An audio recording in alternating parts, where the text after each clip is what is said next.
profundizado y es espiral en varias direcciones claves, todos los cuales reflejan su pasión por la exploración de cómo las personas pueden utilizar los últimos descubrimientos en los campos de la neurociencia y la física cuántica. No solo para curar enfermedades, sino también para disfrutar de una vida más plena y feliz. El doctor Joe Dispenza es impulsado por la convicción de que cada uno de nosotros tiene el potencial para la grandeza y las capacidades ilimitadas. Demos la bienvenida al doctor Joe Dispenza.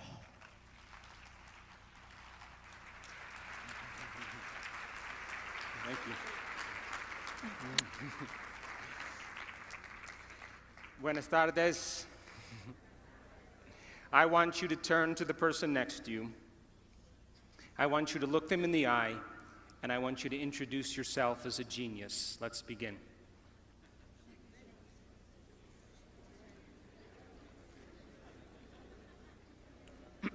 Now,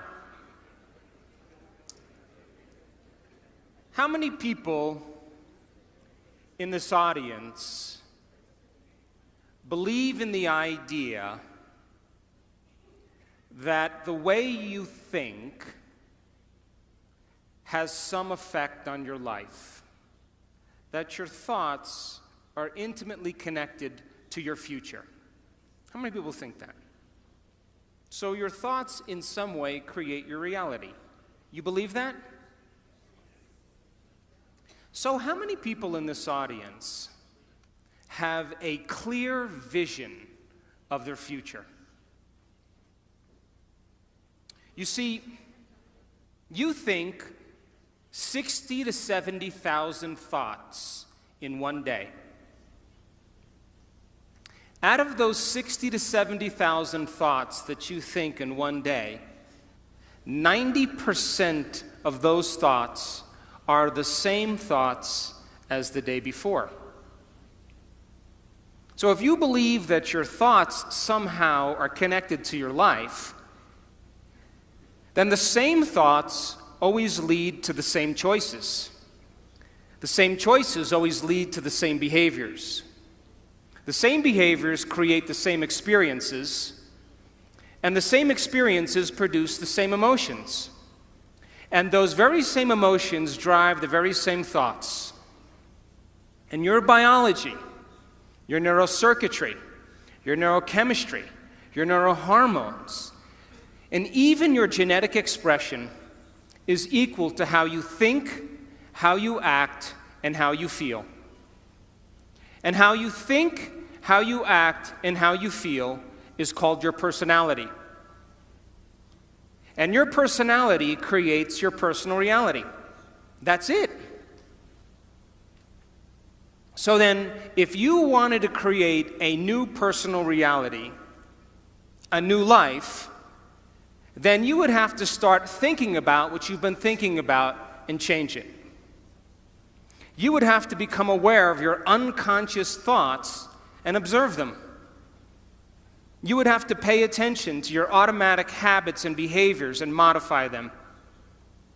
And you would have to look at the emotions you live by every single day that are connected to your past and decide if those emotions belong in your future. You see, most people try to create a new personal reality as the same personality, and it doesn't work. You literally have to become someone else.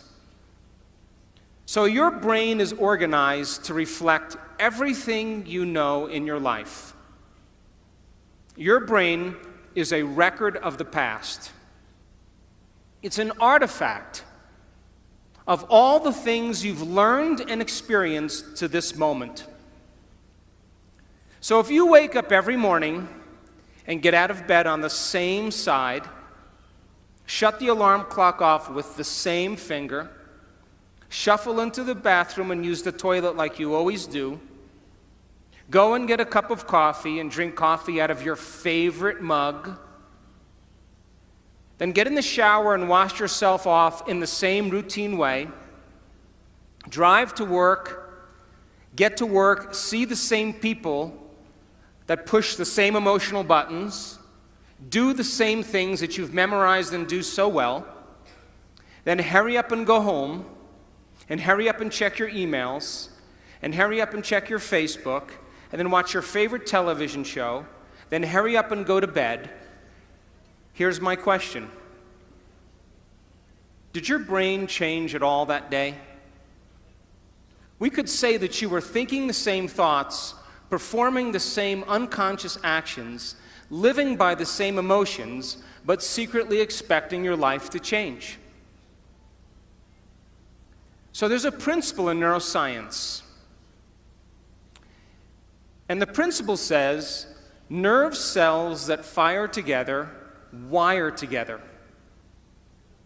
So if you're thinking the same thoughts, making the same choices, demonstrating the same behaviors, reproducing the same experiences that stamp the same networks of neurons into the same patterns, and then produce the same emotions, you're going to hardwire your brain into a very finite signature. Because as you fire and wire the same circuits in the same way, those circuits begin to become more connected. And by the time you're 35 years old, this is science now, we become a set of memorized behaviors, unconscious habits, automatic emotional reactions, beliefs and perceptions, and even attitudes that function just like a computer program. And if you do something over and over and over again, the repetition of those actions over time conditions your body to know how to do it well, better than your mind. And a habit is when your body knows better than your mind, where you've done something so many times that the body now knows how to do it better than the brain.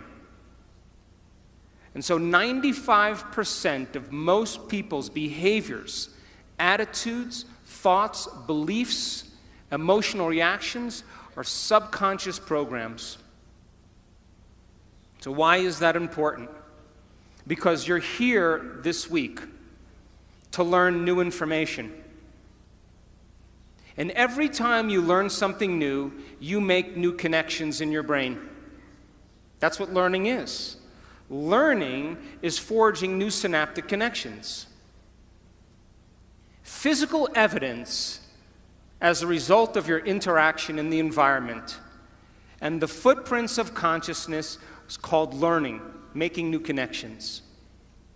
And the Nobel Prize laureate Kandel in the year 2000 found that when people learned one bit of information, they doubled the number of connections in their brain from 1,300 connections to 2,600 connections. But if they didn't review that information, if they couldn't repeat it, if they couldn't remember it, those circuits pruned apart in hours or days. So if learning is making new synaptic connections, then remembering is maintaining and sustaining those connections. And you are here this week to learn vital information about creating a future and be defined by a vision of the future instead of the memories of the past. Because if you are not defined by some vision that is bigger than you, and you are not passionate about that vision, then you're left with the old hardware of the past in your brain, and you will be predictable in your life. So would you agree then? New thoughts, new information should lead to new choices. New choices should lead to new behaviors. And new behaviors should create new experiences. And new experiences should produce new emotions. And those new emotions should drive new thoughts. And that's called evolution. So if your brain is a record of the past, and you don't have a vision of the future, then you are living in the past. And you will never arrive at that new future. How many people understand what I'm talking about? So now, feelings and emotions are the end product of past experiences. And you can remember experiences better because you can remember how they feel. And when you're in the midst of an experience, all of your senses plug you into the environment. And as you're gathering all of this vital data from your external world, all that information rushes back to your brain, and it causes jungles of neurons to organize themselves into networks. The moment those neurons string into place, the brain makes a chemical, and that chemical is called a feeling or an emotion. And once you feel that emotion, you create a long-term memory. Now reason this with me. If feelings and emotions are the end product of past experiences, and you are feeling the same way every single day, doesn't that mean nothing new is happening in your life? And if those feelings and emotions drive certain thoughts, and you can't think greater than how you feel, because you had events in your life that have branded you emotionally, and you feel sadness or guilt or shame or unworthiness or insecurity, all of those emotions are created from past experiences. And when you feel those emotions, and those emotions drive certain thoughts, and then those thoughts make certain chemicals for you to feel the same emotion, and then those emotions drive certain thoughts, the repetition of that cycle then conditions the body to memorize that emotional state better than the mind. And now your body literally is in the past. Because if you can't think greater than how you feel, then you are thinking in the past. And so most people then spend the majority of their life talking about why they never arrive at their vision of the future because of some past experience. And so if feelings and emotions are the end product of past experiences, you remember your first kiss, you remember your wedding, you remember the birth of your children, you remember catching a fish off the coast of Manzanillo with your 3 best friends, because you caught the fish and it was a new experience and you felt great. And then you went to the casita and you cooked the mahi-mahi and you drank Sauvignon Blanc and the wind was blowing off the sea and the sun was setting and you made a long-term memory. But you also have memories that are connected to trauma and crisis, to disappointments. And those are the memories that people remember more than anything else. And so if you haven't overcome some emotion that keeps you anchored to the past, then you tell a story about the past. And people say, I am this way because of this experience that happened to me 15 years ago. I am this way because of some event that happened 30 years ago. And from a biological perspective, it means I haven't been able to change in the last 15 or 30 years. And Scientific American, a prestigious magazine, says that 50% of what you talk about in your past isn't even the truth. You make it up. Because you don't have the same brain that you did 15 years ago or 30 years ago. So then your brain and body are typically in the past because thoughts are the language of the brain and feelings are the language of the body. And how you think and how you feel creates your state of being. So if you think insecure thoughts, in a matter of seconds, you are going to feel insecure. The moment you feel insecure, your brain is monitoring how you're feeling, and you think more insecure thoughts, which then makes you feel more insecure. And the repetition of that cycle conditions the body to become the mind of insecurity. And then the person says, I am insecure. And whenever you say, I am anything, you are commanding your mind and body into a destiny. So then, how do people change?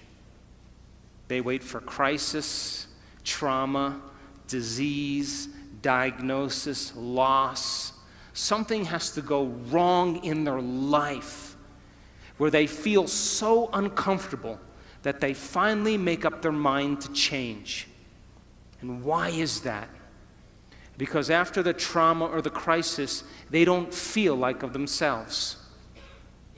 And the moment they don't feel like themselves, they could actually observe themselves, because they're looking at themselves through the eyes of someone else. But my message is, why wait? You can learn and change in a state of pain and suffering, or you can learn and change in a state of joy and inspiration.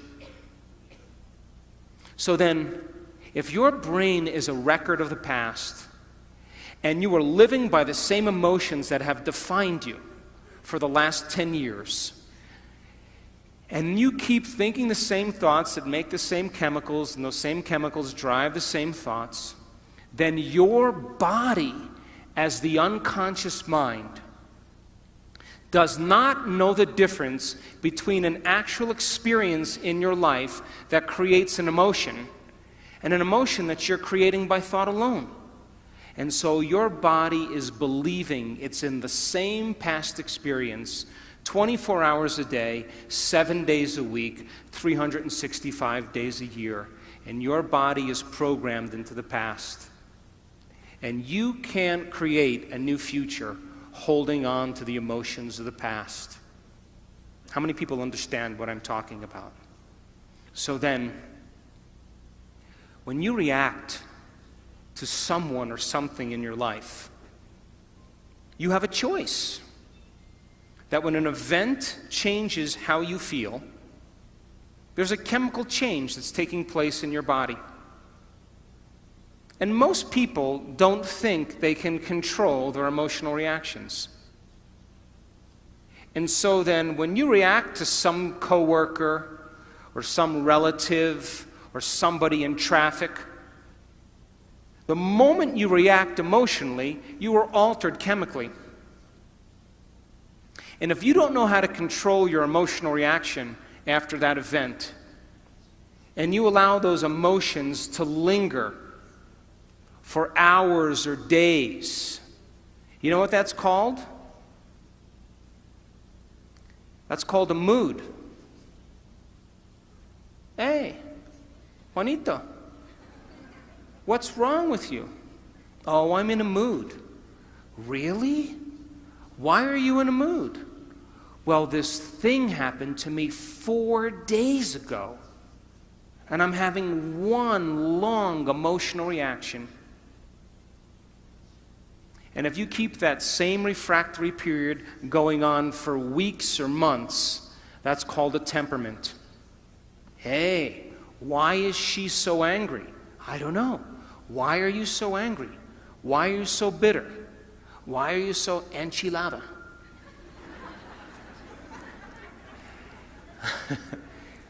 Because I had this experience 7 months ago, and I'm memorizing my emotional reaction.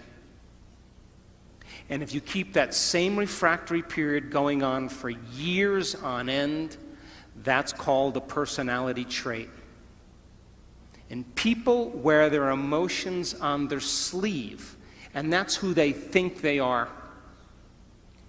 And they will talk about the past to validate why they're not creating the life that they want.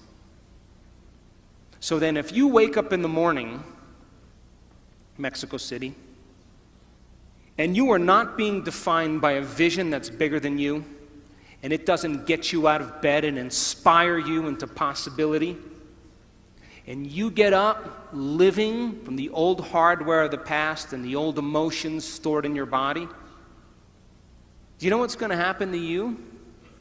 You're going to wake up and you're going to open your eyes and you're going to see the same people and go to the same places and do the exact same thing at the exact same time. And the moment you open your eyes, all of a sudden now, it's your external environment that's controlling how you think and feel. Because you have a neurological network in your brain for every person you know, every place that you go, everything that you own, everything that you do. And the moment you open your eyes and you see the same people and go to the same places and do the exact same thing at the exact same time, it's your external environment that's turning on different circuits in your brain, causing you to think equal to everything that you know. And you told me you believe that your thoughts have something to do with your destiny. And as long as you're thinking equal to your environment, you keep creating the same life. To change, to truly change, is to think greater than your environment, to think greater than the circumstances in your life, to think greater than the conditions in your world. And every great person in history knew this. Whether it was Mahatma Gandhi, Martin Luther King, the Wright brothers, Joan of Arc, they all had a vision. Couldn't see it, couldn't smell it, couldn't taste it, couldn't feel it, but it was alive in their mind.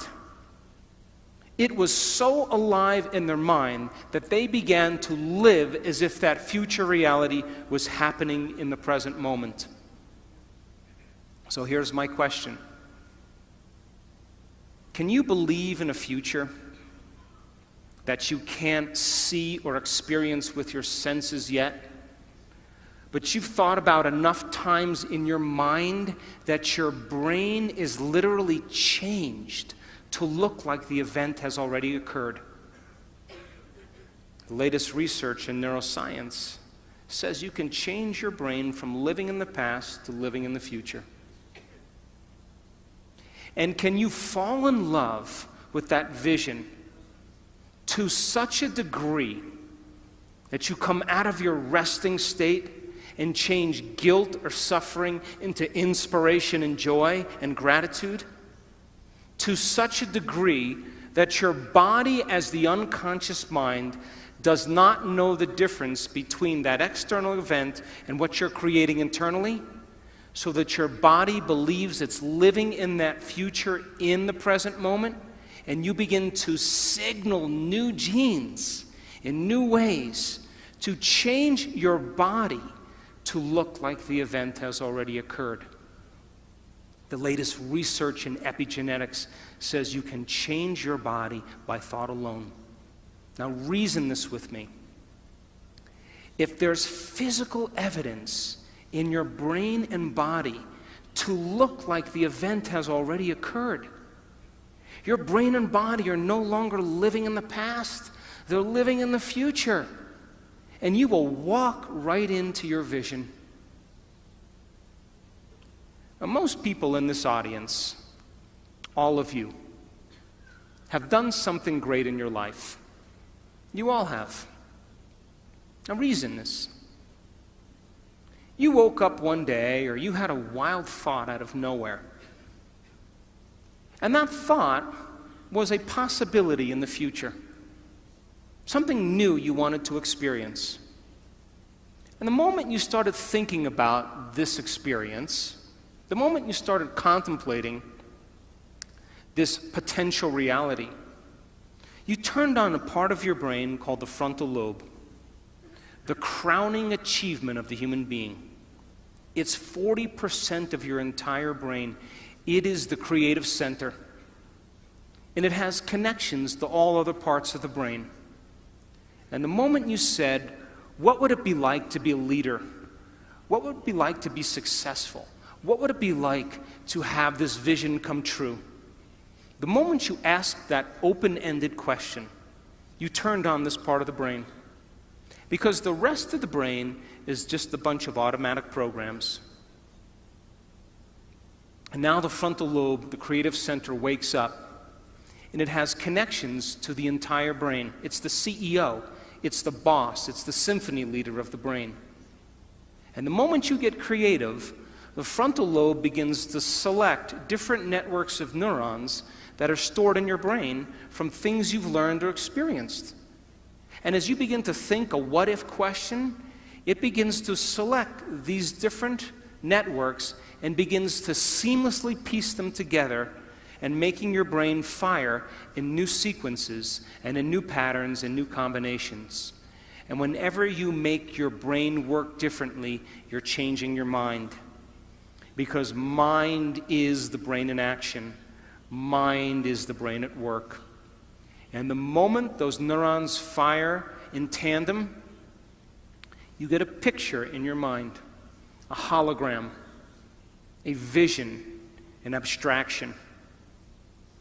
And for those people who are passionate, that thought that they're thinking begins to create an elevated emotion. They become inspired. They feel enthusiastic, entheos, filled with God. They become passionate. They started to open their hearts. And all of a sudden, they're combining a clear intention with an elevated emotion. And it's the combination of a clear intention and an elevated emotion in our research over and over again that proves then the person now is changing fundamentally, changing biologically, changing internally. And their brain and body are moving from living in the past into living in the future. How many people are still with me? Yes? So then think about this.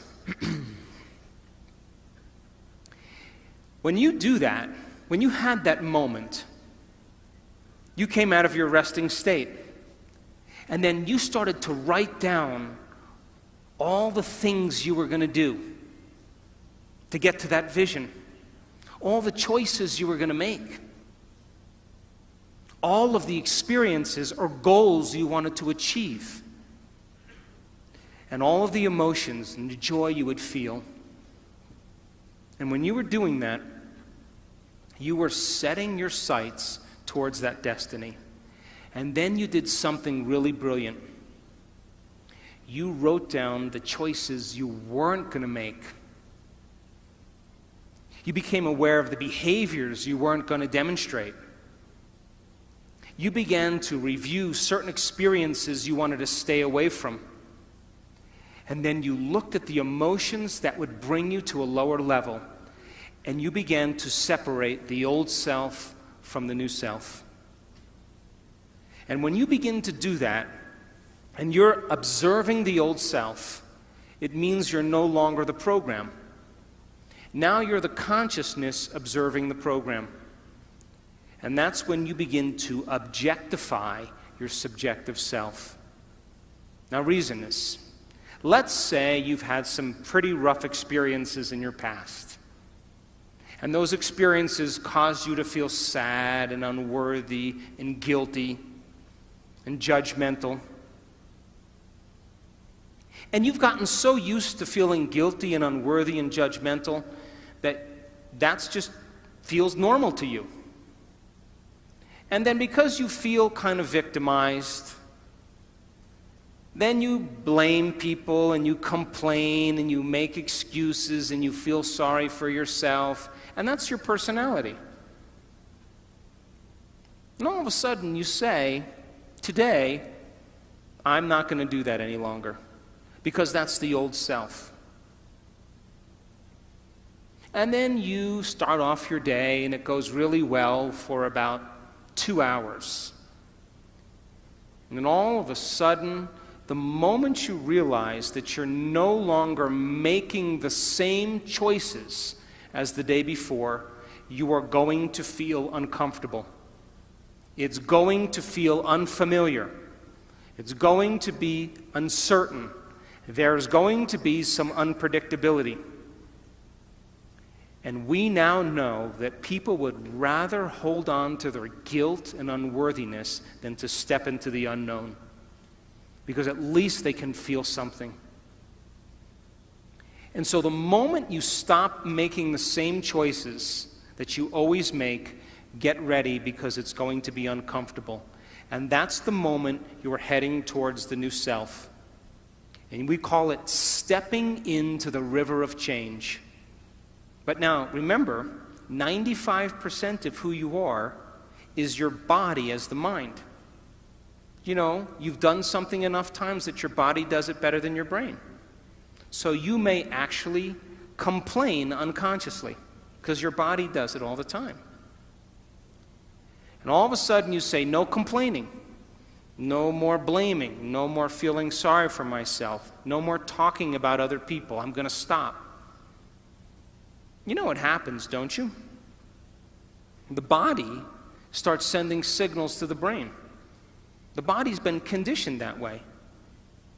And all of a sudden, you start hearing the thoughts in your head that say, why don't you start tomorrow?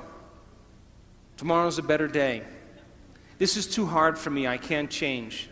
Something's wrong with me. It's my mother's fault. It's my ex-husband's fault. It's my ex-wife's fault. I'm this way because of this event. Or the most important one, this doesn't feel right.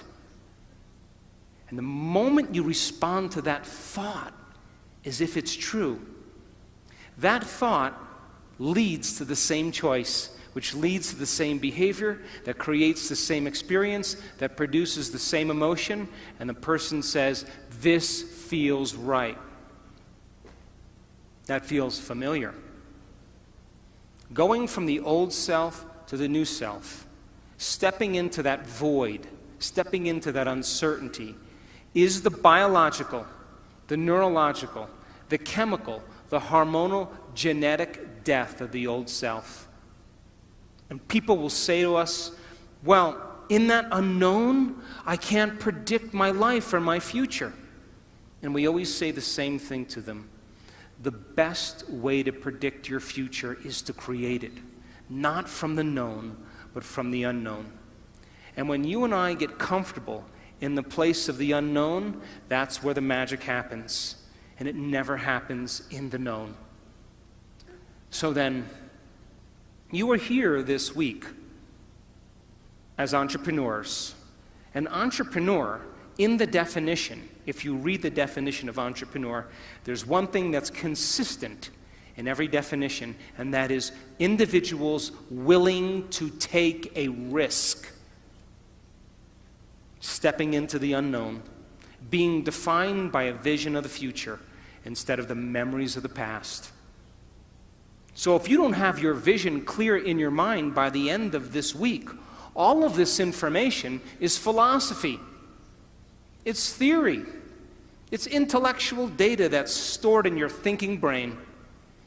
But there'll be a certain percentage of people in this room that will apply this information, that will personalize it, that will demonstrate it.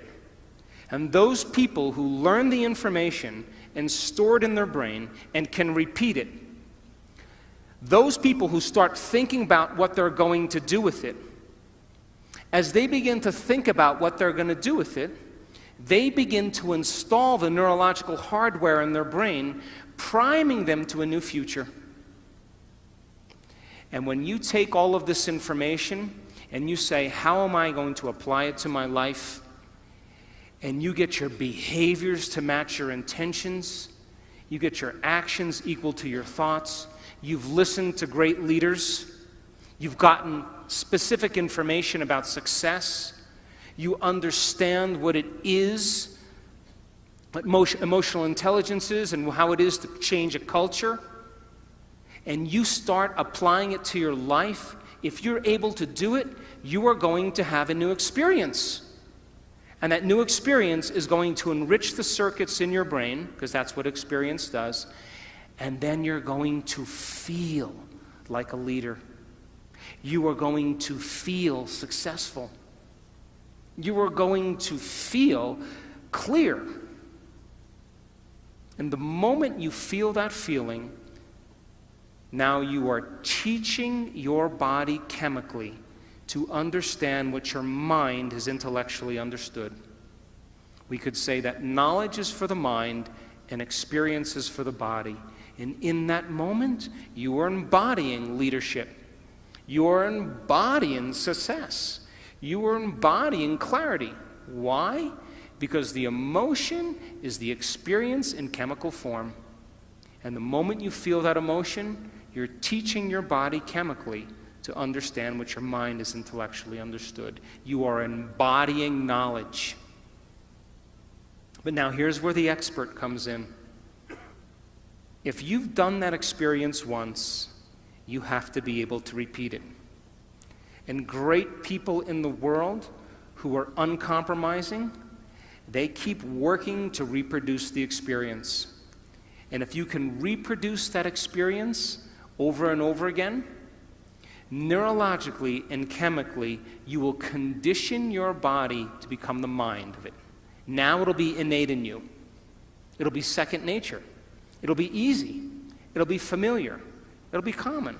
It'll be automatic. You've done it so many times, it is now who you are. So our job's then to go from philosopher to initiate to master. From mind to body to soul. From knowledge to experience to wisdom, and from thinking to doing to being. And you and I have all the biological and neurological machinery to do this. But some people will get all of this information and it'll be philosophical. They'll never apply it. Those people who actually apply it and have the experience once will think that that's defining them. But people who really embody and make it innate in them, the true leaders of the world, it becomes who they are. They don't have to think about leadership. They are leadership. They don't have to think about success. They are success. It's become who they are. And so I want to show you some slides now to piece this all together so you begin to understand exactly what I'm talking about.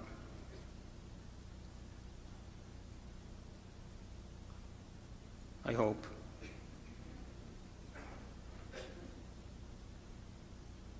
Here we go.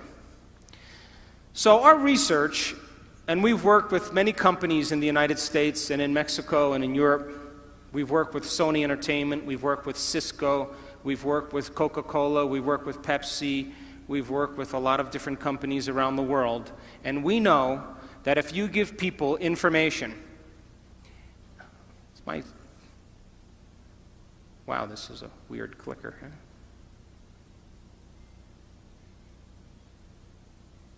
I guess I should point this way, huh?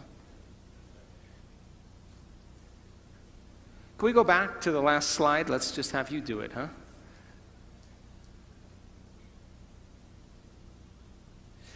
We know that if you give people, is there no laser on this?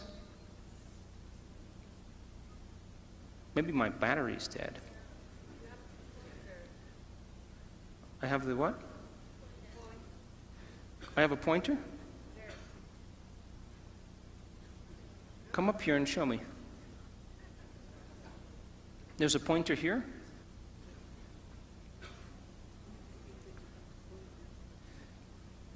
Oh, this is where I have to point. Oh, I get it. If you give people sound information,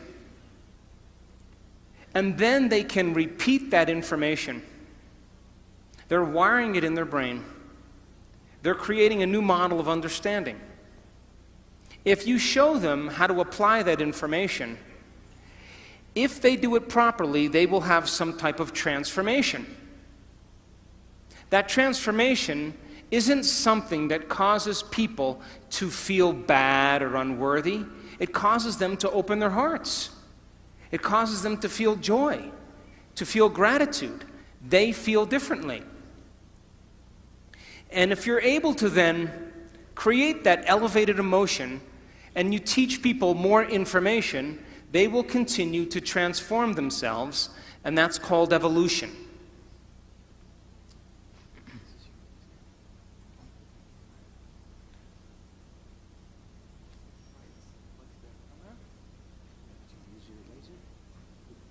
Is this one here? Is it there?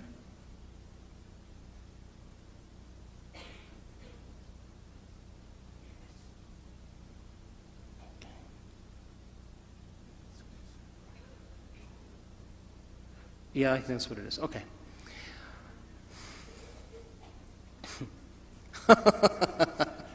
Oh, God. I'm pointing it at you.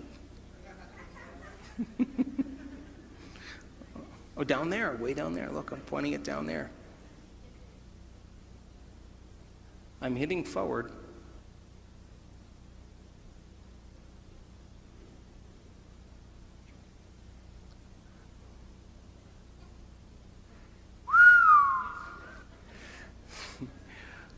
Okay, now let's get it to work.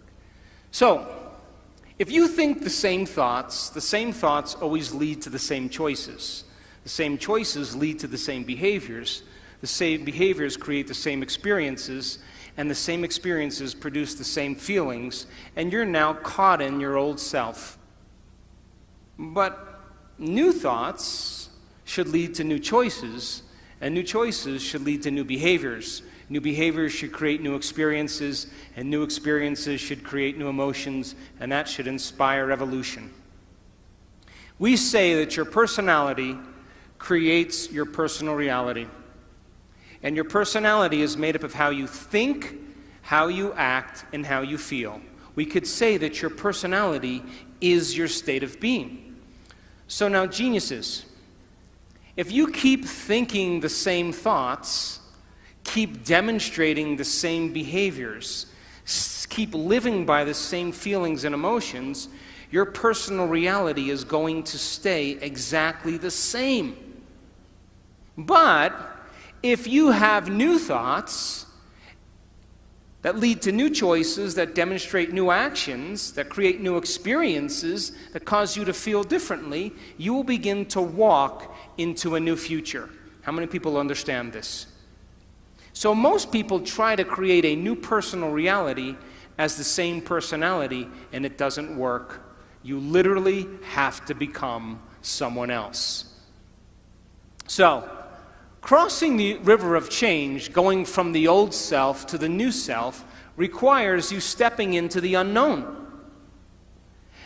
And if you are now in the unknown and you feel uncomfortable because you're leaving guilt behind, you leave unworthiness behind. You see, the biggest problem with most people is they want to create wealth, but they feel lack. They want a new life, but they feel unworthy. That's mind and body in opposition. And our research shows that you can teach people how to recondition their body to a new mind. And when that occurs, they begin to create very powerful things in their life. So now, let's talk about the neuroscience of culture, because there is a neuroscience to it. You have a brain that looks just like the person sitting next to you. And if I was to screw off the top of your heads and take out your brain and your partner's brain, someone sitting next to you, and I went like this, and I set them out, you probably wouldn't be able to tell them apart, because you share the same structure in your brain. And we call that universal traits, and we call it gross anatomy.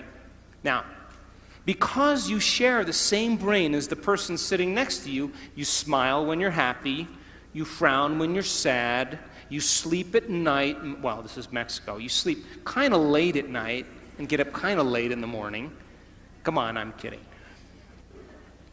And, you grab a stick the same way, we speak a language, and because we share the same gross anatomy of the brain, we have very universal traits that we have in common. How many people are with me? But now, how your brain is wired is your individuality. And that's the minute architecture, or the minute structure of the brain. So then, your brain is wired different than the person next to you because you have different experiences. But if you share the same experiences because you're in a relationship, then you have similar brains that are kind of relating. And relationships are built on common experiences. If we share the same experiences, we share the same emotions. And if we share the same emotions, we can relate with each other. So then, think about it like this. You have a hand. And because you have a hand, you have the same hand as the person next to you. There's only a certain amount of things you can do with your hand. But now, what makes you unique is your fingerprint. That gives you your individuality. And that is really the minute anatomy of something related to a hand. Are you with me? So now, what is the division that unifies both the universal traits and our individual traits? And the answer is culture. Culture.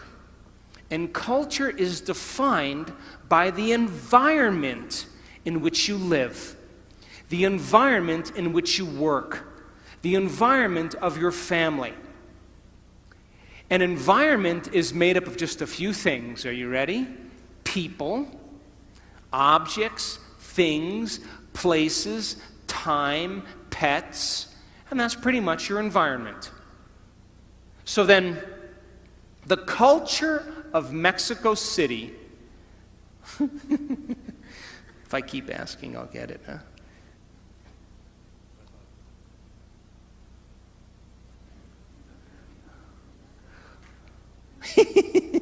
No red button. Yeah, but put it on there. See? Nada. All right, try again. Try a green one.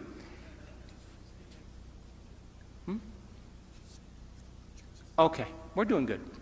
So the culture of Mexico City is defined by the environment. You eat certain foods, you like certain music, you relate with one another because of the environment in which you live in. And that culture is created from the environment, which is different than the culture of Mongolia, because it's a different environment, and they have different traditions, they have different customs, because they've had to survive in a different environment. And so what unifies individual traits and universal traits is called culture. Now think about this. Most cultures are defined by the customs they have, the traditions, the language, their survival skills, their habits, their attitudes, their beliefs, their history, their arts, their social structures that have unified them as an individual culture. Are you still with me? So the people you work with, the people you relate with, the people you interact with, you share a similar culture that bonds you both as an individual and as a species called human beings. And Mexicans are different than Australians because they live in a different environment and they have different traditions. You still with me? But we could say then that culture typically is defined by things that have worked in the past. So then, most cultures then have a choice. To create a new culture means then you have to define your culture as a vision of the future. But most people, their cultures are based on the past-present reality. What does that mean?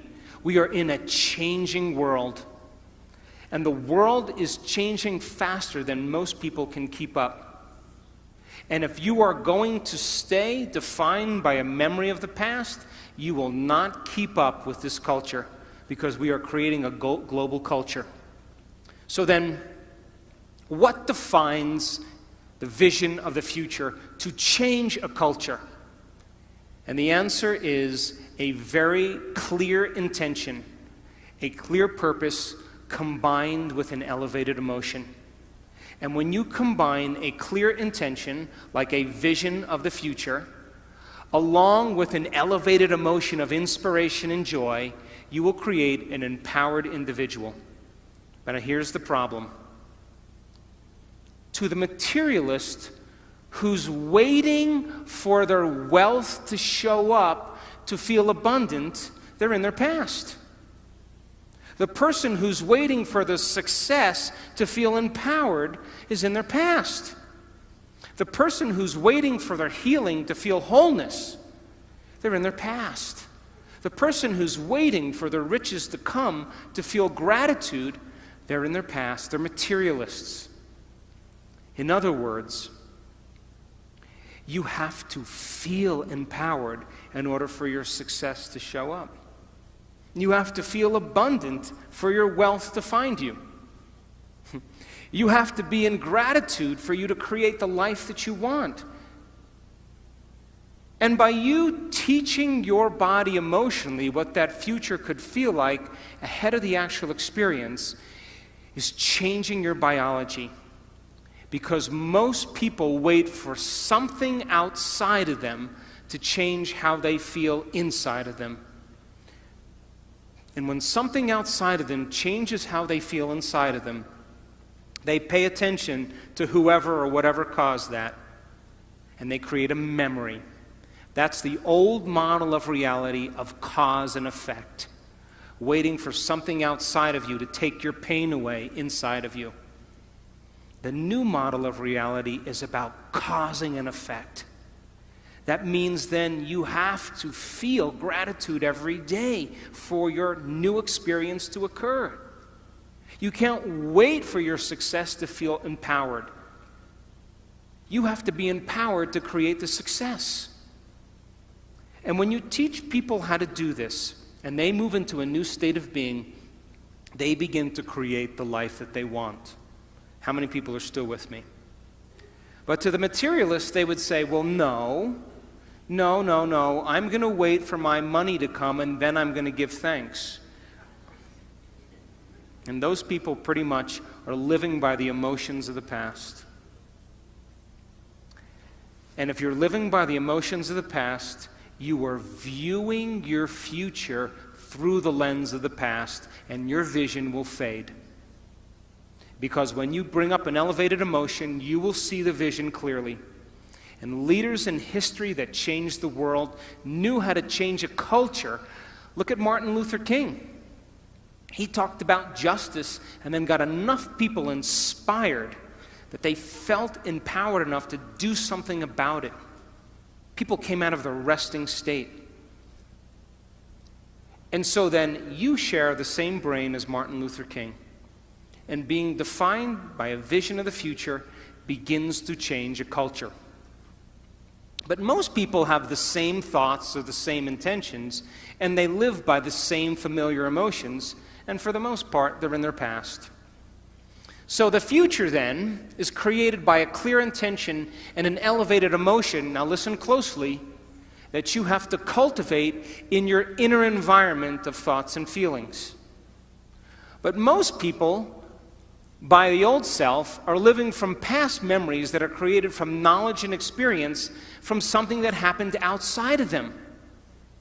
Some experience or trauma that defined them. And getting a person beyond the old self, then, is the great work. That's what we're here for. So, we've studied motivation, and I can tell you, without a doubt, that the highest form of motivation in any culture, in any group of people, is what's called purpose motivation, duty motivation, or mission motivation. You know what that is? To have a vision to change a culture that's bigger than you, to instill change in the world. Look at Elon Musk. How many people know who he is? Elon Musk, he created Tesla Motors. You know him? You know who he is? He created an electric car that can go from 0 to 60 in less than 5 seconds. And before him, electric cars were like golf carts that crawled along the road. And he said, I'm going to do this. I don't know how I'm going to do it, but I have a vision. And I'm going to get the best engineers in the world. And instead of creating a new product and selling it to a corporation, I'm going to get a group of people to share the same vision as me. I'm going to change the world by changing our reliance on oil. And I am going to make a difference in the world, and I am going to make a lot of money. Why not? And so people said, no, that's not possible. And he held on to that vision. And now, Motor Trend magazine never rated a car close to 100. They rated the Tesla car 103. It's the best car on the road. and it relies on no gas at all. That's a vision of the future. High motivators are some people who have a vision bigger than them that are going to change the world and make a difference in a culture. That's the highest form of motivation. Right underneath purpose motivation or duty motivation is what's called personal conviction motivation. We call these people self-starters. This is entrepreneurial motivation. This is when you say, I'm going to do this because I said I was going to do it. Still a high form of motivation, but not the highest form. But what we know, that people who have purpose motivation naturally are personally convicted. Their personal conviction is in alignment with their purpose because they have a reason to get up every day. The next form of motivation is called ethics motivation or morality-based motivation. This is not the highest form of motivation, and this is based on polarity, good and bad, right and wrong. And people then, they're trying to be good, but they're really bad. And they swing back and forth. They preach one thing and they do something else. And a lot of the models that are based on, a lot of models are based on this. But we know from our research that people who have purpose motivation, have a vision that's bigger than them, that are personally convicted, have a great sense of morality, a great sense of ethics because it falls right in alignment.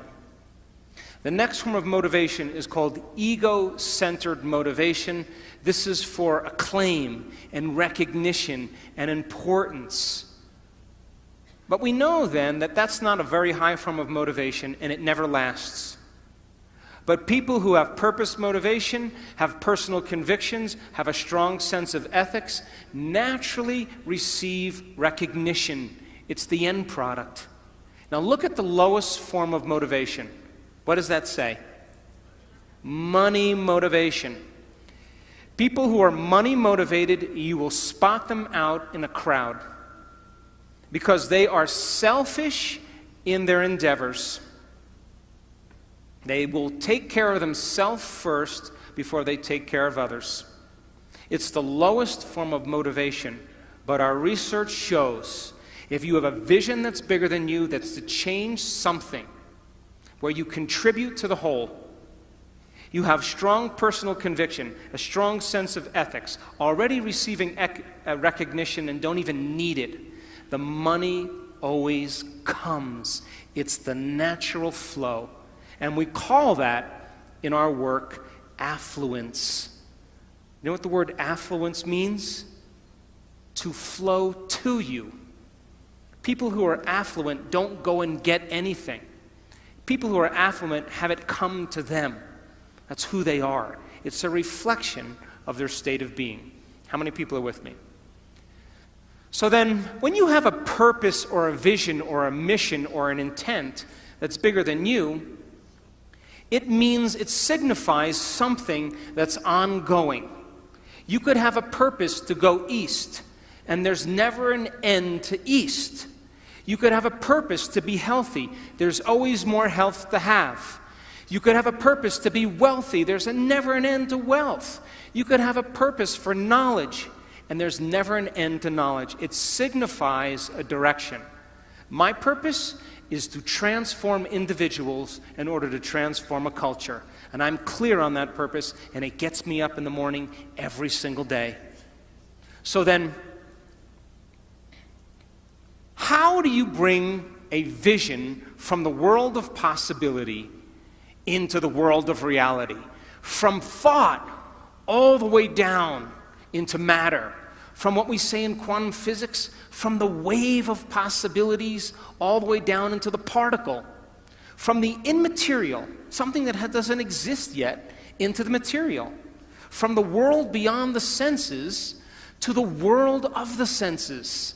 How do we do that? Well, it requires then setting up goals in alignment with your purpose. So let's just say you have a purpose to go in a certain direction. Your purpose signifies a direction, but your goals should always be in alignment with your purpose. And people who have goals in alignment with their purpose, their goals are a natural side effect of them being on purpose. What do I mean by that? Let's just say you live in the United States, and you are living in Los Angeles, and your purpose was to go east. So you may set up the first goal to go from Los Angeles to Arizona. That's a short-term goal. And if you arrived at Flagstaff, Arizona, you would know that you were on purpose. Yes? And then you said, okay, my next goal is to make it to Santa Fe. I should say New Mexico. And if you arrive there, then you may go to Amarillo, Texas, and then, of course, Little Rock, Arkansas. All of these are in a direct alignment with going east, and then finally to Atlanta, Georgia. And if you kept clear on your purpose and you kept clear on your vision, then those goals would be a natural effect of you being on purpose. How many people are with me?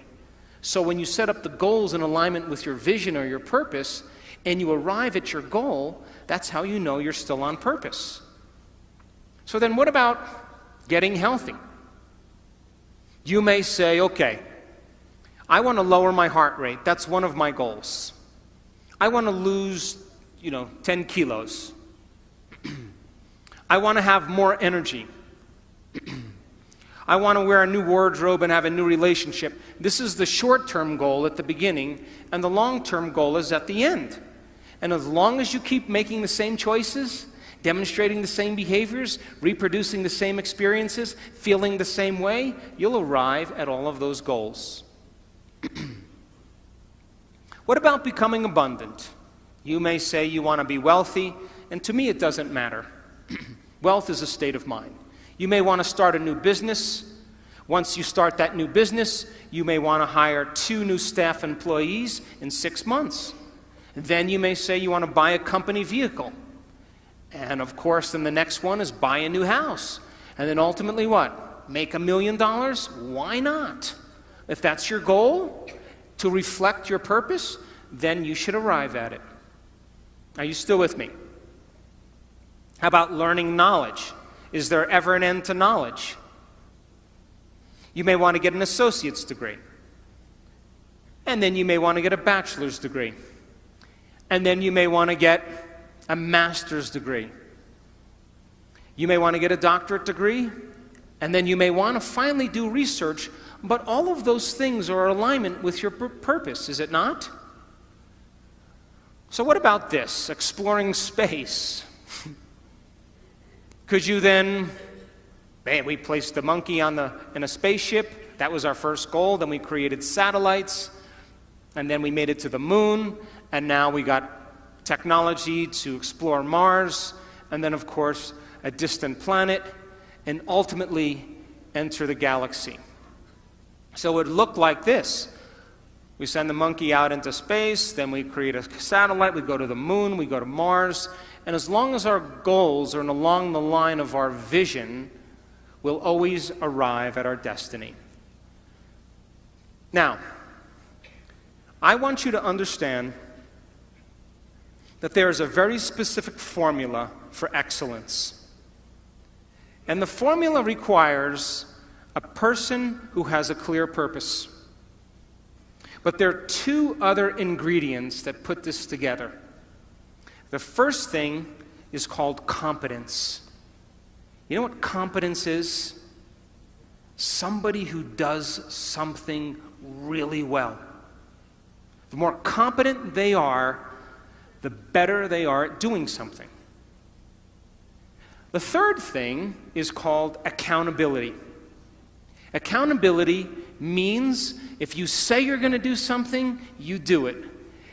And if someone asks you to do something, you do it really well. And if you combine a person who's on purpose with a high level of competence and accountability, you have excellence in an individual. I run 3 companies, and all 3 companies, my teams, are very high on their purpose scale. They better align with my purpose. They have a very high level of competence, and they are very high on the accountability scale. And I don't even bother them. I never even manage them. Because if they're not competent, accountable, and on purpose, they're going to stand out with the rest of the culture, and other people are going to be doing their job, and they are not going to keep up. And I say to my staff, I run an Olympic-level team. You have to be able to play at an Olympic level. If you can't be competent and accountable on purpose, there's nothing personal. We just have to cut you because we're moving at a fast pace. So now, if you look at what it takes now to maintain a healthy culture so that a group of people can work well together, it requires the same three things. A person who has a clear purpose, let's say your purpose was to change the world and my purpose was to change the world. And if you and I shared the same purpose, we would be heading in the same direction. Would you agree? And if we're headed in the same direction, that movement in the same direction begins to create what's called trust. That invisible thing called trust. And if you're competent and accountable in moving in that direction, and I'm competent and accountable and moving in the same direction, you have trust in a community. And one of the biggest problems in the United States, companies that want to become Fortune 100 companies, this is their problem. Nobody trusts anybody because they're too competitive, they're angry, they have no emotional intelligence, they don't know how to work together in teams, and because of that, they have no trust in the community and the culture can't sustain itself. Are you with me still? So now, why do we lose sight of our purpose? Why do we lose sight of our vision? Why do we make the wrong choices? Why do we say we're going to do something and all of a sudden we do something else? And the number one reason is called stress. And when you see a predator in your life, like a lion or a cougar, you turn on a primitive nervous system called the fight or flight nervous system. And the moment you turn on that fight or flight nervous system, you are going to mobilize enormous amounts of energy to prepare yourself for some threat in your external environment. Now, Mexico, this is pretty adaptive. If you're being chased by a lion, you better have the energy. So when that happens, you're moved out of balance. Your pupils dilate, your salivary juices shut off, not a time to eat an enchilada. Your respiratory rate changes, your heart rate changes, and blood is sent to your extremities, and you're either going to run, fight, or hide. That's your three options. Run away, fight back, or freeze and hide. That's what people do. But what if it's not a lion? What if it's your mother-in-law? And you've had some tough experiences with your mother-in-law. Do you know that you'll react to your mother-in-law just like she was a lion? Now, what was once highly adaptive is now very maladaptive. Because as you see the coworker, as you respond to the news, as you make a judgment, as you get angry, you are turning on the same system as if you were being chased by a predator. And you are moving your brain and body out of balance. And the definition of stress is when your body moves out of balance. And all organisms in nature can tolerate short-term stress. The zebra gets chased by the lion. The zebra sees the lion, mobilizes all this energy, and now it escapes the lion.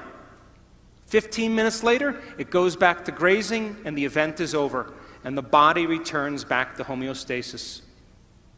But human beings, we can turn on the stress response just by thought alone. Bills are adding up, rent is overdue, problems at work, and as you think about those problems, you turn on the stress response just by thought alone. And when you turn on the stress response and you can't turn it off, you are headed for some disease. Because no organism in nature can live in emergency mode for extended periods of time and expect to function healthily. So then reason this. The scientific facts are that 70% of the time people are living in stress.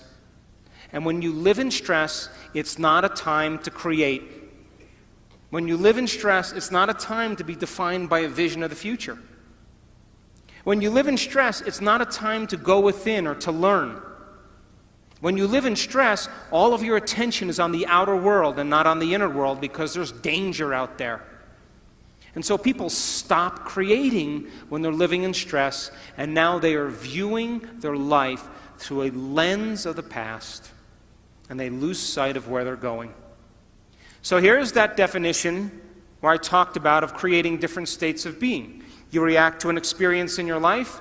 If you allow the chemicals to run for hours or days, all of a sudden you say, I'm in a mood. If it lasts for weeks or months, I have a bad temperament. If it lasts for years on end, it's part of my personality. And all you need is one experience to do this, and you'll forget about your vision. So we live in two states of mind. Our animal nature is to live in survival and to live in stress.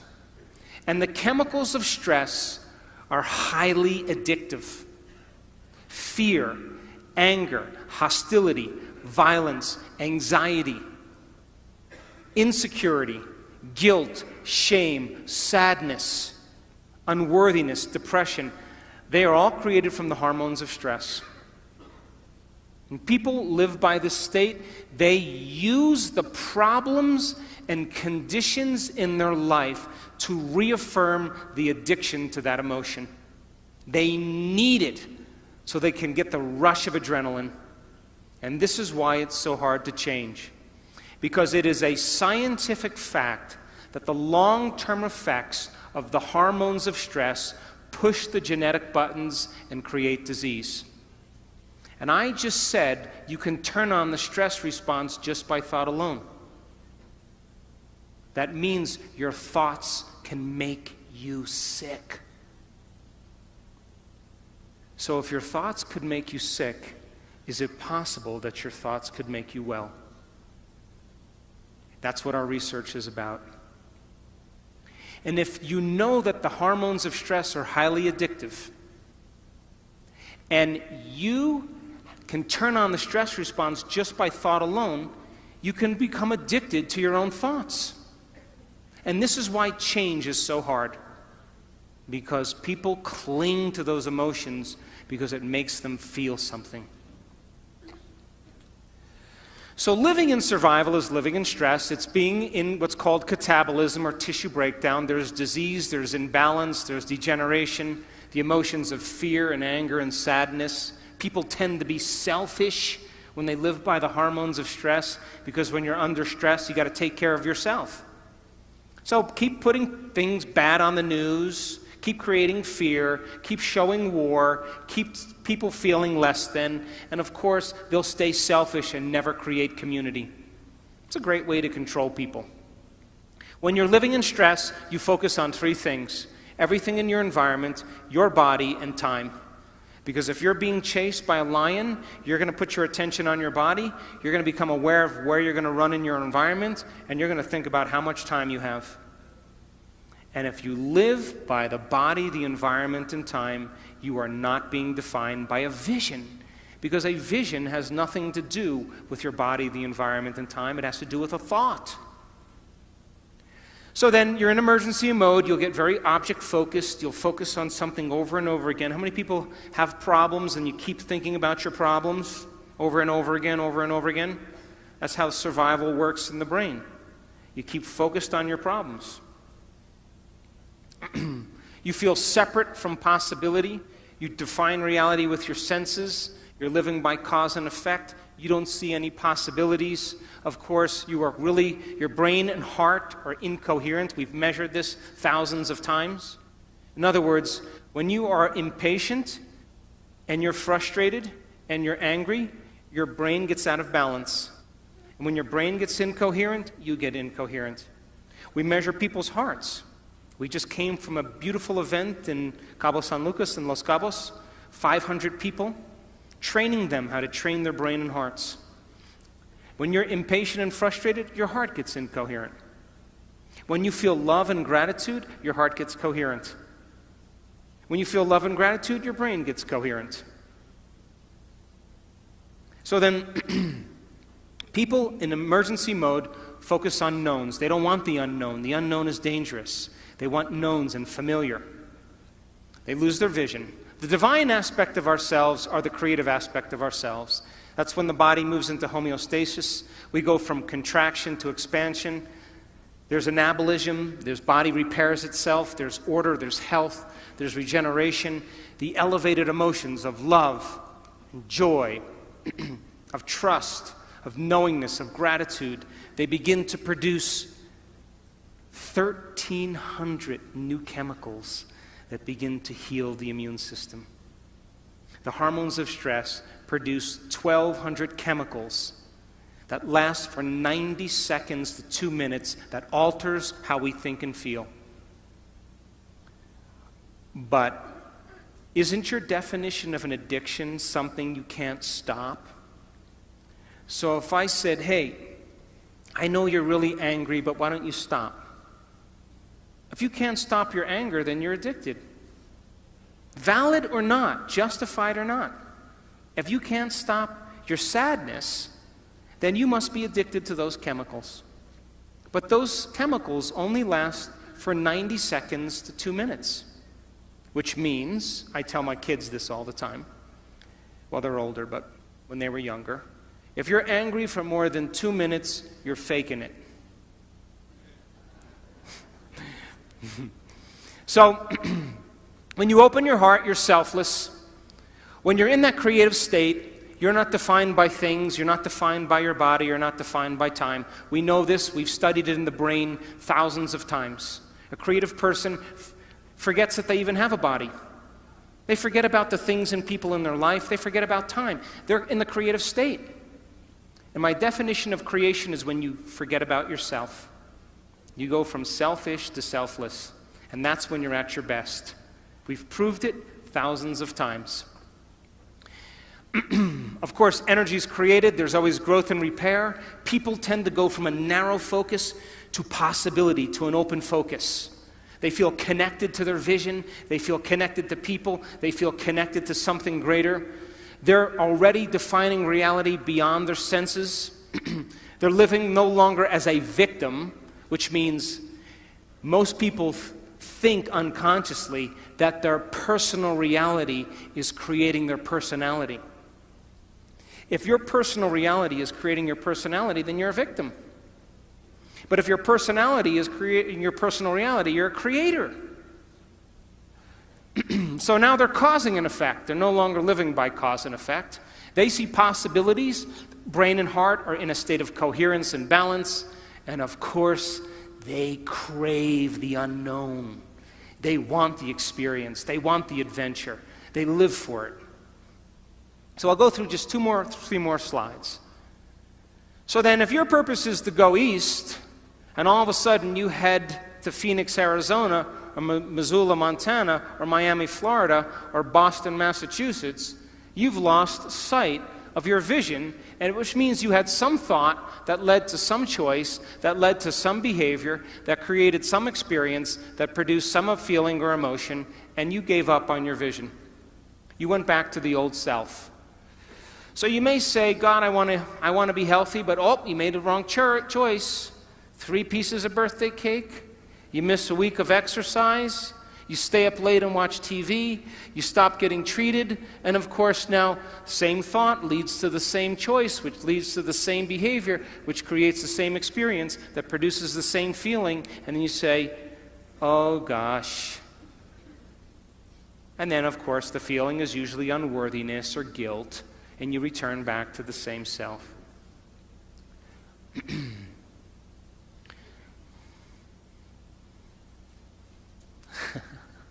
I want to show you one slide, okay?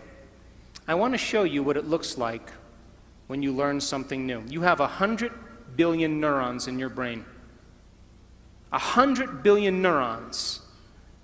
The number of connections you have in one neuron is between 10,000 and 40,000 connections.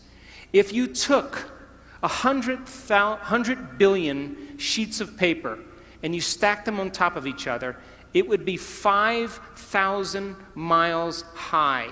That's the distance from Los Angeles to London.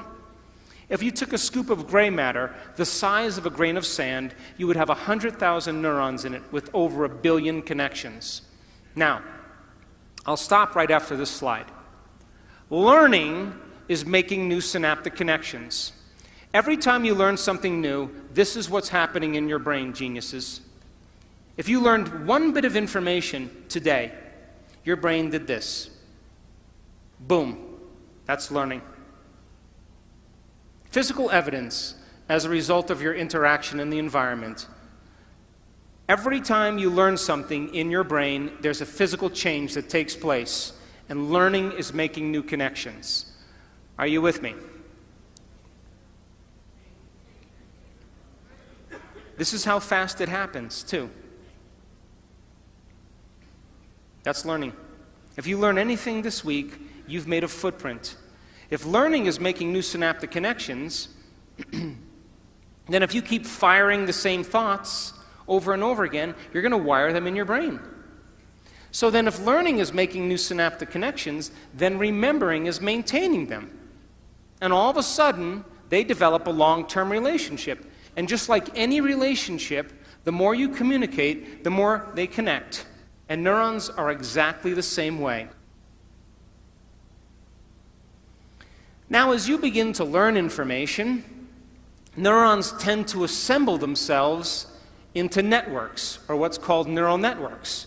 And neural networks are just gangs of neurons that have fired and wired together to form a community of neurosynaptic connections that's related to a thought, a skill, a habit, a behavior, a concept. And neural networks are automatic programs. You have a neural network to brush your teeth, to put on makeup, to speak a language, to walk. All of a sudden, those neurons then form a hardware circuitry, but if you keep repeating it, the hardware becomes a software program and it becomes automatic. So then, you want to see a thought? Watch. Boom, there's a thought. Right there. Watch again. Boom, that's a thought. You generate more electrical impulses in your brain in one day than all the cell phones on the planet put together. And it's not coming from the candy bar you just ate. You are connected to a greater field. So then, in closing, and I'll take some questions, you are here this week to begin to understand knowledge and information that is essential for you to begin to apply. Knowledge is power, but knowledge about yourself is self-empowerment. And we are in a time in the world where we need leaders. And true leadership has to do with a vision of the future. As the old models begin to break down in government, in the economy, in religion, in education, in the environment, in medicine, something new has to be created. And we should never shrink from these models collapsing. It's a sign that something greater has to happen. Innovation, creation, invention is our future. And that, are you willing to every day revisit that vision and get clear on your purpose and begin to take steps towards that destiny and give up the emotions of the past that keep you enslaved to the same person? Step into that unknown and literally believe in possibility. And Buckminster Fuller said it the best.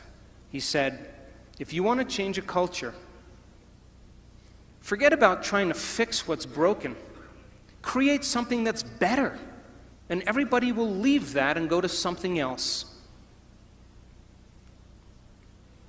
And so people around the world are waking up because we are in an age of information. And in an age of information, ignorance is a choice.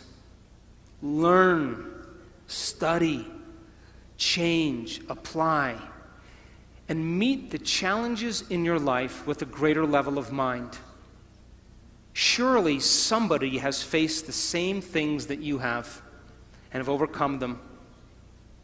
And if learning is making those connections, every time you learn, you are preparing your brain for the future. But be willing to be original. Be willing to be defined by that vision or that dream. And if every day you keep it alive, sooner or later, that experience or that vision is going to find you. And that's when we go from being selfish to being selfless. And that's when we give people permission in our lives to follow us, because we are no longer talking about it. We're living it. Thanks for listening.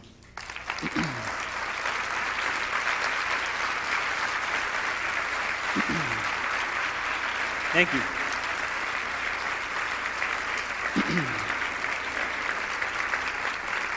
So, they asked me to leave a certain amount of time for questions. So I will do a few minutes of questions. If anybody has any questions, you can give the mic to the people that are standing up. I'll let the mic runners pick the people. Okay, wherever you choose. Wherever you choose. Give the mic to whoever you want. Hi. Bueno. Hi. Yes. First of all, thank you for your speech. It was terrific. Thank you. You're welcome. And second question. Did you have any experience, any personal experience about this speech? I mean, were you living in a past life, and suddenly you realized that you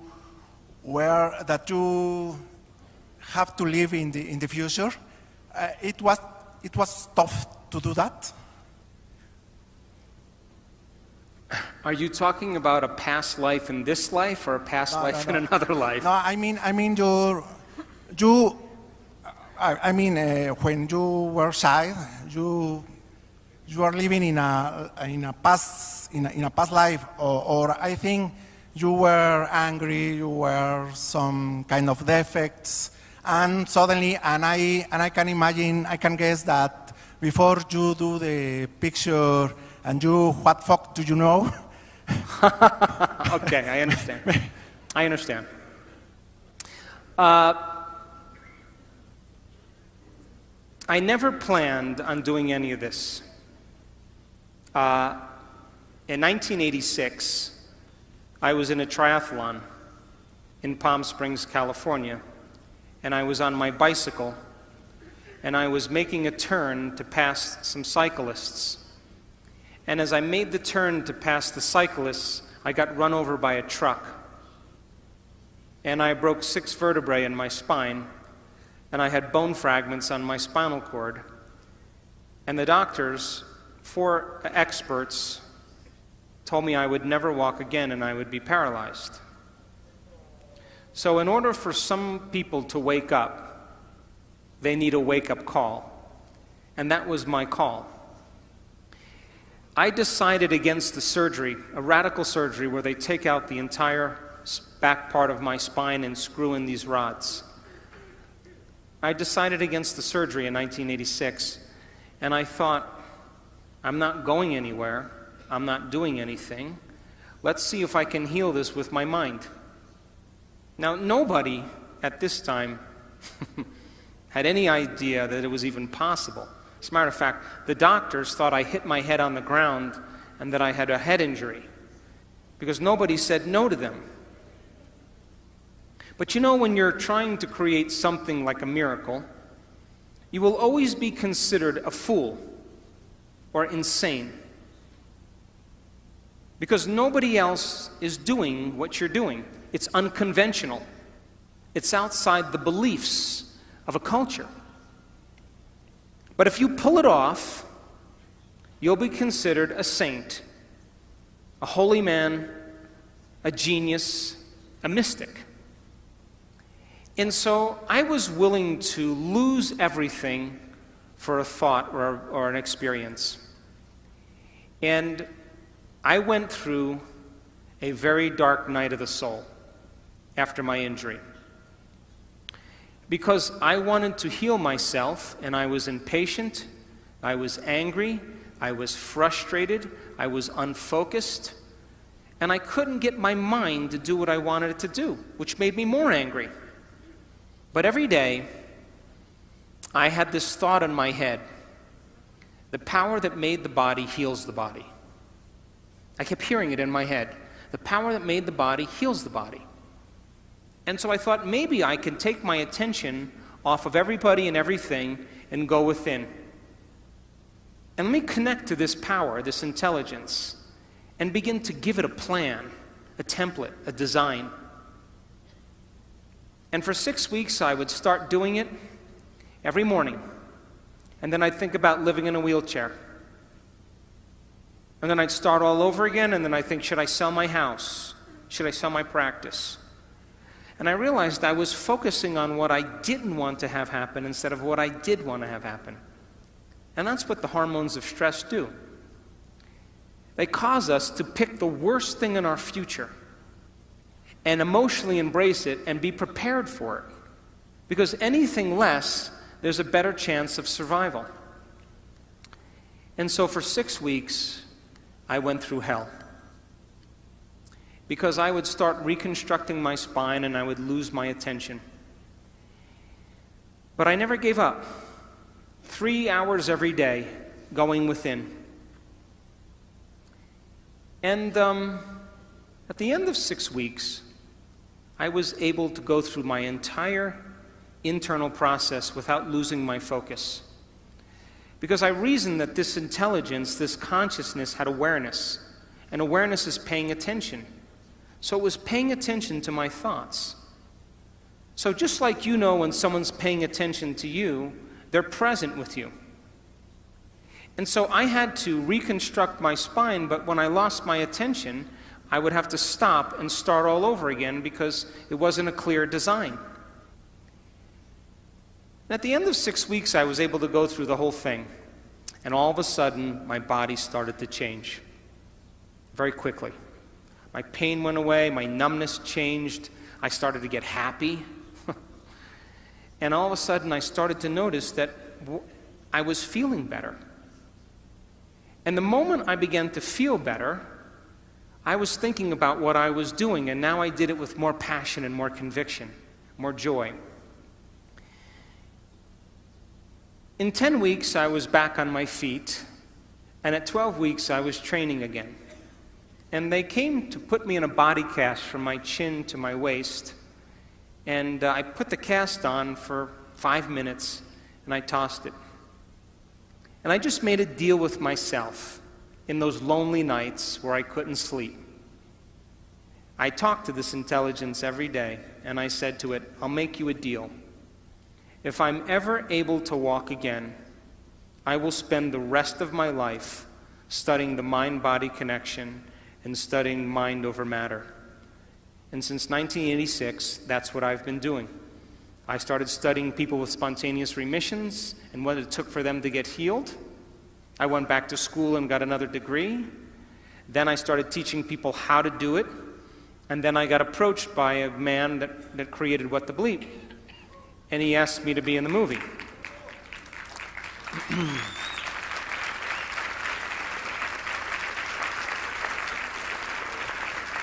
But there were 2 questions that people asked after What the Bleep. Number 1, how do you do it? That's a good question, huh?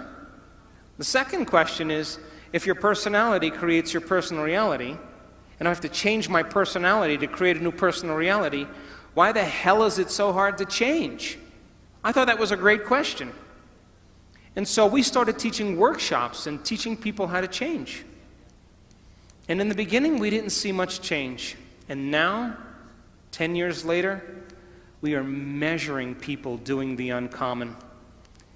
We are measuring people doing the miraculous, of healing themselves of diseases, of creating better lives for themselves. I just came from Los Cabos, and the miraculous was happening at that event. Common people like you are doing the uncommon. And you don't have to be a Buddhist monk. You don't have to be a nun with 40 years of devotion. You don't have to be an academic. You don't have to be a scholar. It's time that common people are privileged enough to do the uncommon. And we've measured people and made scientific history in the last 3 years that you will never see in any neuroscience journal. And they were just people just like you. And now when people ask me, is change possible? I have no doubt in my mind. In my last book, I said, hey, how can you give somebody a sugar pill or a salt injection, and a certain percentage of those people will accept, believe, and surrender to the thought that they're getting the real substance? And without any analysis, they begin to program their autonomic nervous system to make their own pharmacy of chemicals that matches the exact same chemical they think they're taking. Is it the inert substance that's doing the healing? Or is it the body's innate ability to heal? So the question is, do you need something outside of you to change you? Or if you understand how the placebo works, can you teach people to do it?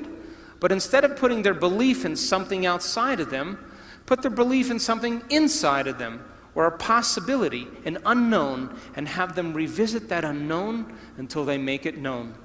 Because if 81% of people who have depression, if 81% of the people who are in a depression study are healed by a placebo, 81% are healed by a placebo, it means they're making their own pharmacy of antidepressants.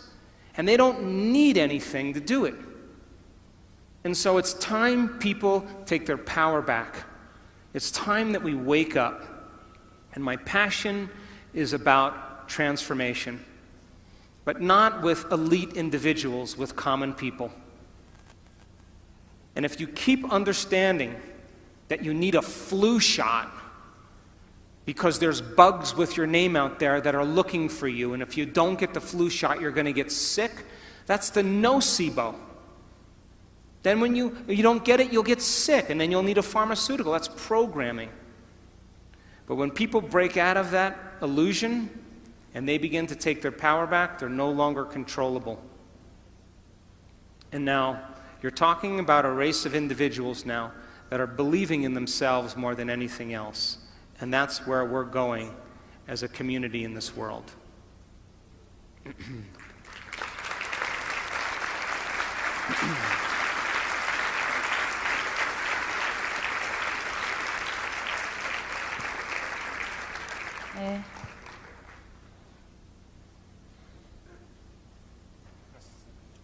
Hi, so a quick question. On our way to achieve our purpose, I am assuming that to make each goal a completement, planning might be a good tool.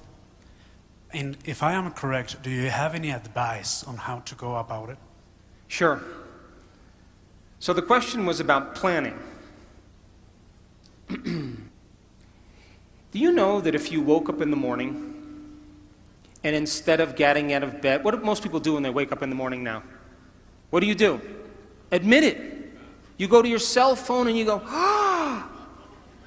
oh my gosh, Monica's eating carbohydrates again. Oh, look, my boyfriend from high school Facebooked me. Ooh. Oh, look, there's a war in Syria. Everybody goes through their device to plug them in. But what if you woke up in the morning and you said this? What is the greatest expression of myself that I can present to the world today? What if you said, I'm going to be defined by this vision. Let me become conscious of those unconscious thoughts. Let's become so conscious of those unconscious thoughts that they'll never slip by my awareness. You know, I can't, it's too hard, nobody loves me, I'm bad. So, old circuits from the past. What if you said, no more complaining, no more feeling sorry for myself, no more judging anybody, I'm going to stop that. What if you said, I'm not going to be guilty anymore, I'm done. I'm not going to be unworthy. Those are the emotions, behaviors, and thoughts that are connected to the old self. The word meditation literally means to become familiar with. That's what it means. If you're becoming familiar with your unconscious thoughts and making them conscious, you're meditating. To know thyself. If you become aware of your automatic habits and you're so conscious of your unconscious behaviors that you never go unconscious again, you're changing. If you're familiar with your emotions and say, that's my past, those are chemicals from the past, let's leave them behind. And then you said, who do I want to be when I open my eyes? What thoughts do I want to think? What thoughts do I want to fire and wire in my brain? Let me plan my behaviors today. Do you know the very action of planning your behaviors in your mind, rehearsing what you're going to do? Do you know that mental rehearsal actually installs the circuits in your brain to look like the experience has already occurred? Now your brain is no longer living in the past, it's primed for the future. And if nerve cells that fire together wire together, you keep doing that, it's going to become familiar to you. And so then, here's the tough part. Not for Mexicans, though. If you said, I am not going to get up from this meditation until I am in love with life. I'm going to leave my sadness and pain behind, and I'm going to open my heart, and I'm going to feel gratitude. I'm going to feel joy. I'm going to feel inspiration. Do you know that the moment you start creating those chemicals, you are signaling new genes ahead of the experience? And now, if you can combine a clear intention with an elevated emotion, you are literally biologically changed. And if you can get up from your meditation feeling like somebody else, your job is to maintain that modified state of mind and body your entire day. Because if you keep cultivating that elevated emotion, it's going to become familiar to you. And if you're able to maintain that modified state of mind and body every single day, get ready.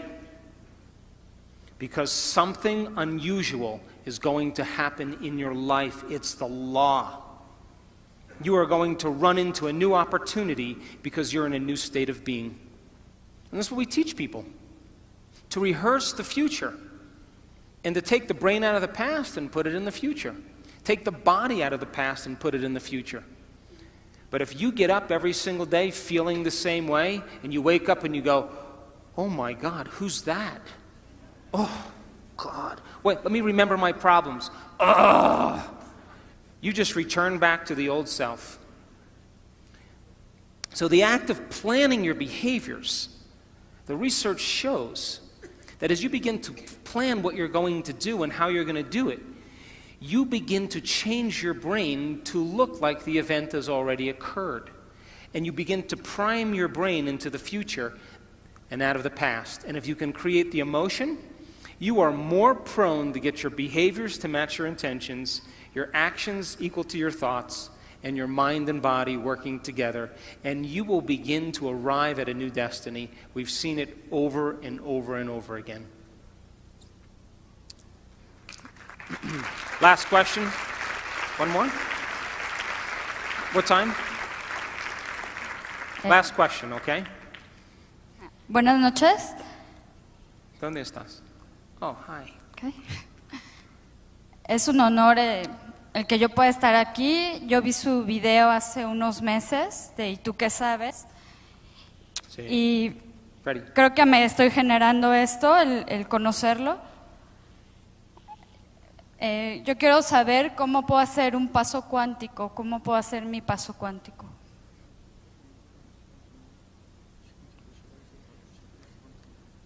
How to make the quantum leap. And you want me to answer that in 2 minutes or 3? Look, No. what is the simple definition of quantum? quantum physics says that your mind and matter are so intimately connected that it's impossible to separate the two. That matter has a mind, and mind is in matter. And you can't pull them apart. And so, Newtonian physics, the world we live in, is the physics of the predictable. Okay, we're going to shoot a rocket to the moon. We need to know the distance, we need to know the speed, and because we can figure out all of those elements, we could say that Newtonian physics, we can predict where we're going. We can predict how much time it takes. But the quantum model of reality is about the unpredictable. It's about this place of uncertainty. And so in quantum physics, it's amazing because when they started studying the very tiny particles in atoms, like electrons and photons, they expected that those particles would behave like planets rotating around the sun, predictably, but they don't. They respond to mind. And so now, all of a sudden, the quantum physicist comes along to measure the electron. And the electron goes from a wave of possibility, and all that energy collapses into a particle, and it's called collapsing the wave function. They turn their back and no longer look and observe the electron, and it turns back into energy. So mind is affecting matter. So, I have drank martinis with quantum physicists till sunrise, hundreds of times. And they always say, well, the observer effect works really well for the tiny, small subatomic particles, but not for the very large. And I always say the same thing to them. Yeah, the observer does work for the very tiny and not for the very large. But what if we're poor observers? What if we can get better at observation?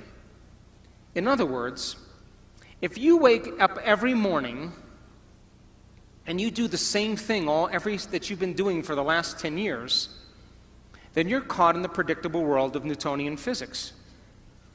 And if you're doing the same thing over and over again, we can take your past and lift it up and set it on your future, and it's going to be exactly the same. So then if you're viewing your life from the same level of mind every single day, then you are collapsing the same possibilities into the same reality. So if you teach people then to find the present moment, in quantum physics, all possibilities exist in the present moment. But most people's brains are anticipating the future based on the past, and they're not present.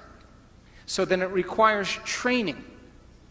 It requires people retreating from their lives and practicing finding the present moment and beginning to change their habits and their thoughts and their behaviors. However, when you live by the hormones of stress, most people don't know this, but there's an invisible field of energy around your body.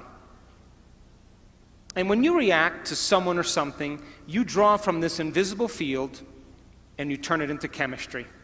And the field around your body shrinks. How do I know? I measured it. And now you're more matter and less energy. You're more particle and less wave. And most people then, when you are matter trying to change matter, you always try to force the outcome. You try to control the outcome. You try to predict the outcome. And people then get competitive, or they hold on, or they manipulate, or they cheat, or they steal, because that's the only way they can get what they want. But the quantum model of reality, when you are truly in the present moment, and we've measured this in brain scan after brain scan, you forget that you're a woman. You forget your name. You forget your age. You forget your culture. You forget your past. You forget your future. If you forget that you have a body, you forget that you have parents. When you're truly in the present moment, you go from putting your attention on your body, your environment, and time, to becoming nobody. No one, no thing, nowhere, in no time. You become a thought, alone, in possibility. And if you are going to heal your body by thought alone, or change something in your life by thought alone, then you have to become thought alone. And teaching people how to linger in this place of the unknown is what begins to change their energy. We also measured when a person begins to open their heart and they can begin to sustain an elevated emotion. They begin to broaden the magnetic field around their body to 9 meters wide. Now they're more energy than matter. They're more wave than particle. And they can exert better effects on reality. So then think of when you open your heart, this is science, like dropping a pebble in water. You produce a ripple. If you drop a bigger stone, you produce a bigger ripple. If you're able to sustain that state, you keep dropping the same rock over and over again, and you broadcast a signature into the field. The emotion is the magnetic charge. Your intention, your thought, is the information that's carried on that wave. And when you combine a clear intention with an elevated emotion, you begin to produce an effect on matter. They did an experiment. They took a group of people that were expert prayers and healers. And they took 3 vials of DNA and they set them in front of them.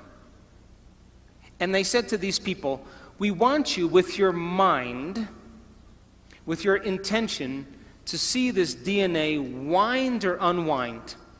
And keep doing it over and over again with your mind. Close their eyes, just visualizing it, winding and unwinding, winding and unwinding. At the end of the experiment, they checked the DNA. Guess what happened? Nada.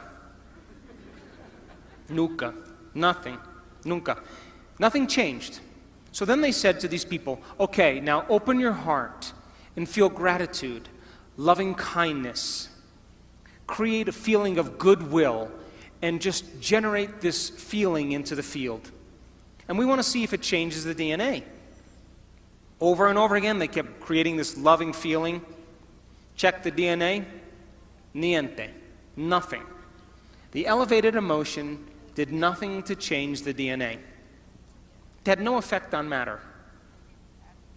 But when they said to those people, we want you to see the DNA unwinding in your mind. That's intention. Intention is getting clear on what you want. And we want you to give thanks ahead of the actual experience, as if the DNA unwound. 25% of the DNA unwound at a remote location. You see, the thoughts that you think are the electrical charge in the quantum field. The feelings that you emote are the magnetic charge in the quantum field. And how you think and how you feel broadcasts an electromagnetic signature that influences every single atom in your life. The thought sends the signal out, and the feeling draws the event back. So if you're walking around your life feeling sorry for yourself and feeling like a victim, you are broadcasting that signature into the field. And you will create more experiences to suffer, because we are not punished for our sins. We are punished by our sins. And sin is an attitude. And sin is how you think and how you feel. So then when you cause people to give up their guilt and their shame and their unworthiness and teach them how to open their heart and create coherent waves in their brain and in their heart, they are going to produce the miraculous. So to answer your question, it takes training, and it takes practice, and it takes learning new information and deprogramming ourselves into believing that we're limited. And I just came from Los Cabos with 500 people, and the miraculous was happening all around. Why? Because just like people believe that an infection can produce a disease amongst the community, I believe that wellness is as infectious as disease. And you get a group of people together that truly want to do this. We measure the energy of the room in every one of our events. And you know what? In Los Cabos, we made history. We had never gotten measurements like that ever. Because people, when they open their heart, they're adding to the field. They're producing an energy that people can begin to interact with. But if you're living by the hormones of stress and you have no energy, no field, then you can't produce an effect on matter. So then, life is about the management of energy. And where you place your attention is where you place your energy. And if your attention is on the knowns and in the predictable future, or your attention is on the familiar emotions of the past, you are siphoning energy out of the present moment, and you have no energy to create with. Getting people beyond their identity, getting people beyond their past, getting people beyond predicting their future, getting people beyond their faces or their wardrobes or their sports cars or their importance, getting beyond all those things is when they begin to make contact with the quantum field. You can't enter the quantum field as a somebody. You have to enter as a nobody. And when you're able to do this and practice it really well, you will begin to do what's innately your birthright, and that is to create an unknown or wonderful experience in your life.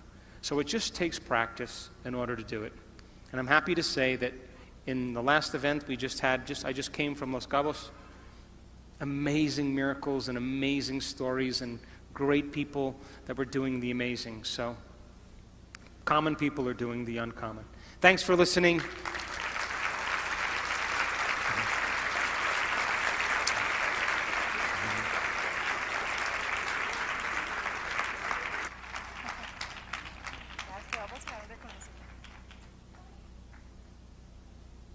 Agradecemos al Dr. Joe Dispenza por impartir la conferencia Marking Your Mind Matter en la Semana Nacional del Emprendedor, y a continuación le vamos a entregar un reconocimiento por su participación.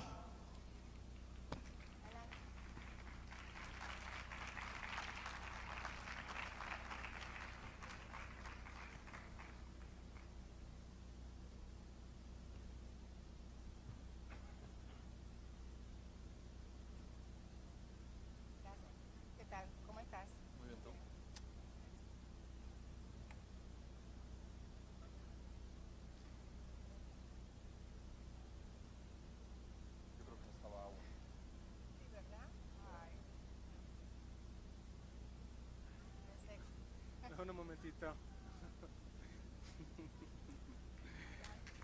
Gracias.